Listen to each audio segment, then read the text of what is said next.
It was a still, bitterly cold night in the highlands. The mist hung low, curling around the tops of the jagged rocks, and the only sound was the wind, like a distant whisper through the barren landscape. That night, a lone shepherd, Callum, trudged through the hills, his wool cloak wrapped tight around him, his flock scattered across the nearby moors. He had walked these paths 1,000 times before, but tonight, something felt wrong. He could sense it before he saw it. An oppressive weight, like a storm about to break, made his heart pound faster than the crisp air could explain.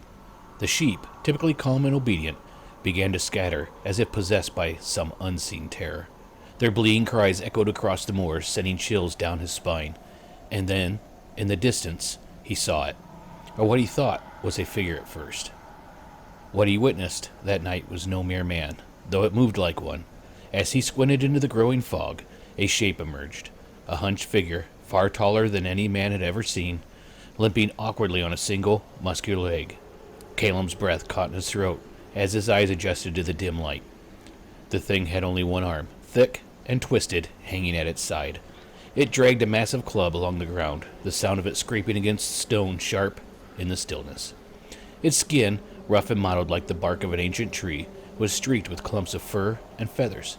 The most unsettling part, it had only one eye, an eye that burned with unnatural light, staring directly into Callum's soul, pinning him in place. It didn't speak, it didn't growl, it just stood there, watching him. He couldn't move, couldn't breathe. Time seemed to stretch out as though the world itself had frozen in fear. Then, without warning, the thing let out a low, guttural breath, its chest rising and falling in sync with the howling wind. Callum knew in that moment he was not meant to be there. This was a creature of the wild places, something ancient, something wrong. And just as suddenly as it appeared, it turned and hobbled back into the mist, disappearing as if it never existed. Callum ran that night. He didn't stop until he was back at his village, his heart racing, his mind consumed by the image of that thing. And that, listeners, brings us to the topic of tonight's episode, the Fachan. Now, I hope I'm pronouncing that right. I did look it up, and supposedly that's how you pronounce it. The Fachan is no ordinary beast. It's a creature of nightmares, a twisted amalgamation of flesh and bone that defies the laws of nature. As described in the tale, the most striking thing about it is its grotesque asymmetry. It has only one arm, one leg, and one eye, an unsettling imbalance that adds to its otherworldly terror. But what it lacks in limbs, it more than makes up for in brute strength. Standing at a monstrous height, the Fachan's single leg is thick and powerful, propelling it in a horrifyingly swift, lurching gait. Its single arm is disproportionately large, bulging with muscle as if it could crush a man's skull with very little effort. The arm often clutches a crude, massive weapon, a club, or an iron-studded branch, used to ward off any foolish enough to cross its path. Its skin is described as being rough and gnarled, a mixture of dark greenish hues, almost like a creature that has sprouted from the earth itself. Patches of matted fur and coarse feathers cover parts of its body, giving it a savage, unkempt appearance. But its eye, that single, glowing eye, that strikes the deepest fears in those who encounter it, that eye is often described as being unnaturally large, set deep into its misshapen skull and glowing with a cold, fierce light. It doesn't blink, doesn't waver, and seems to see through the very fabric of reality. The Fachan is no mere creature of happenstance. It's a relic of an ancient world, a time when the boundaries between this realm and the other world were thin. Its existence, as many scholars of folklore have suggested, predates the written word, stretching back to an era when the land itself was wild and untamed, ruled by forces beyond human understanding. Some believe that the Fachan was not always the grotesque and solitary figure it is today.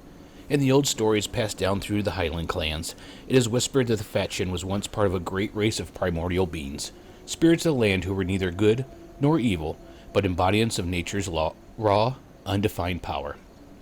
These beings existed in harmony with the earth, their forms reflecting the rugged beauty of the Highlands, majestic, untouchable, and eternal. But the Fachan, it is said, was different. It was jealous of the harmony between its kin and the land.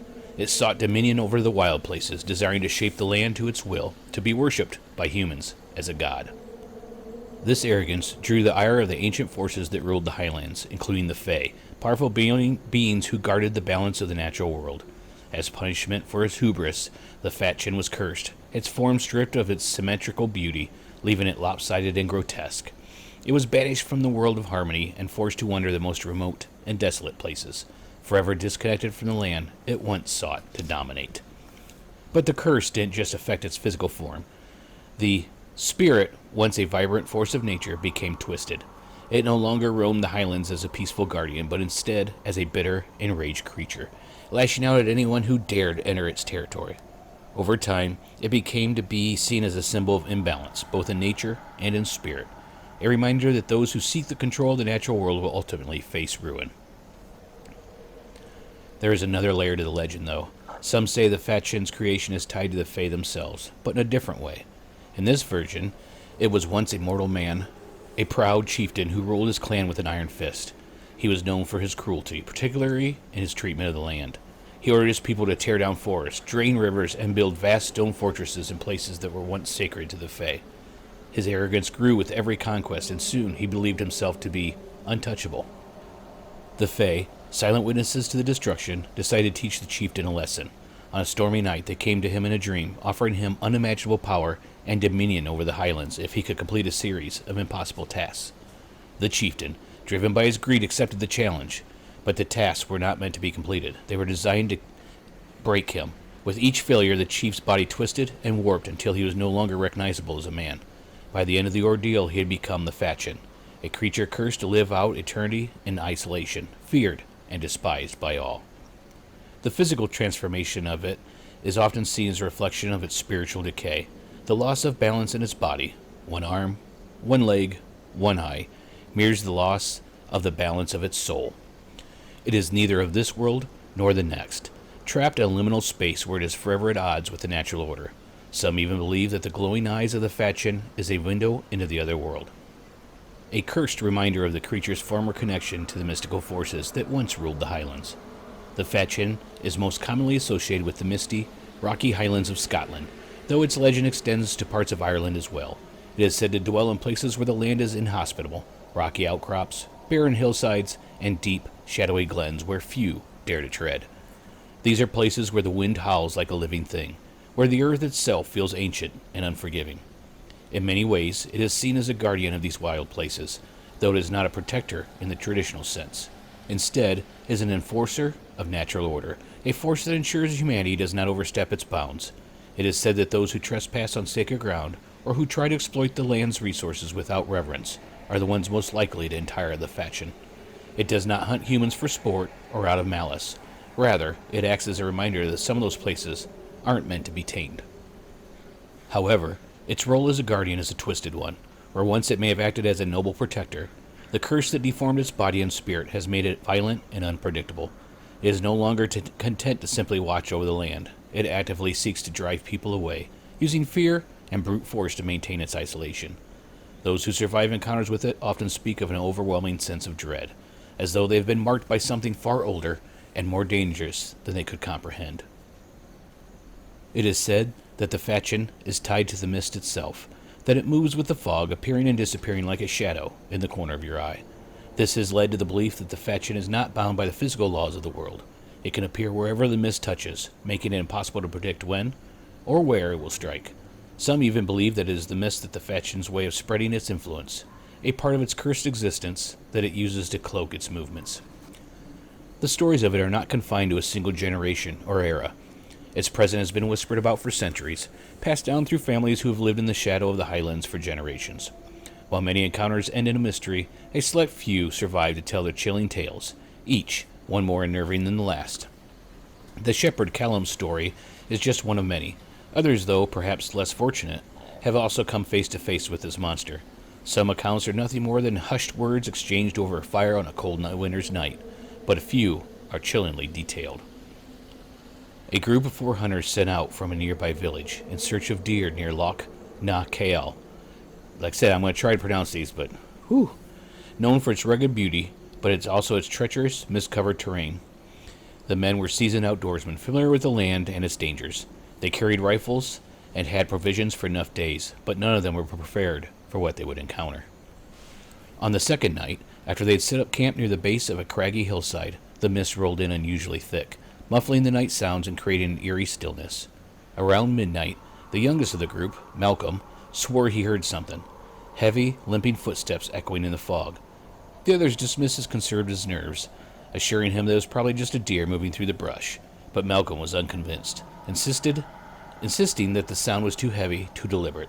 They decided to investigate, and so, lanterns in hand, they ventured into the mist. As they moved deeper into the hills, the sounds of their footsteps seemed to be swallowed by the fog, replaced by low, guttural breathing. The group froze. The mist parted just enough for them to see it. A figure, taller than any man, lurching toward them on a single, twisted leg, its body hunched over, dragging a massive club behind it. The hunters were frozen in shock, watching as the creature's single, glowing eye fixated on them with an intensity that chilled them to the bone. One of the hunters, Andrew, raised his rifle, his hand shaking as he aimed at the creature, but before he could pull the trigger, the Fachan let out a bone-rattling roar, a sound so deep and unnatural that it seemed to come from the earth itself. The hunters scattered in terror, running blindly through the mist, their only goal, to escape. When the search party arrived days later, they found only one survivor, Malcolm, curled up in a cave, his body covered in scratches and his mind shattered. He was incoherent, mumbling about a giant shadow and the sound of bones snapping like twigs. The other 3 men were never found, and the searchers reported a strange unease in the air, as if something was watching them from the mist. Malcolm, forever haunted by the experience, never returned to the highlands again. Old Maggie was a wise woman who lived alone in a small cottage near the Cairngorms? Like I said, bear with me on some of these. Known for her knowledge of herbs and the ancient ways, she often ventured deep in the hills to gather ingredients for her remedies. One evening, as the sun dipped low behind the mountains and the shadows stretched long across the land, Maggie felt a chill near that made her pause. The birds had stopped singing, and even the wind had fallen silent. That is when she saw it. Perched atop a distant boulder, silhouetted against the twilighted sky, was a figure unlike any she had ever seen. At first she thought it was a man, but as her eyes adjusted to the growing darkness, she realized the horrible truth. The creature only had one arm, its grotesque form barely human. Its eye, large, glowing, and unblinking, seemed to pierce through the distance, locking onto her with a gaze that felt like it could see into her very soul.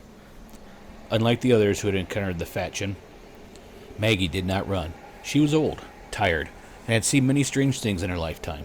Yeah, kind of like me. I'm not that old, but I'm tired. I've seen some strange things in my lifetime.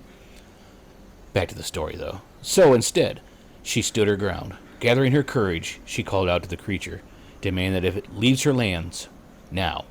Her voice was steady, though her heart raced in her chest. The Fachan did not move. It did not advance, but neither did it retreat. It simply stood, its twisted form illuminated by the fading light, watching her in silence. The tension in the air was thick, and Maggie, later describing the feeling as though time itself had stopped. Finally, after what seemed like an eternity, the creature turned and limped away, disappearing into the mists that clung to the hills. Maggie never spoke of it to anyone until her dying day, but she left one final warning. The high places belong to it now. Stay clear of the hills when the mist rises, for the eye of the beast watches.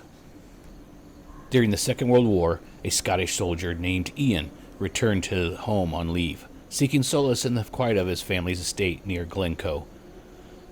Pretty sure that's how you say that one. That one's kind of easy, but just remember, these are stories from people, so, I don't make up the names of the places, so maybe they did. I don't know, but I have problems, enunciating some of those.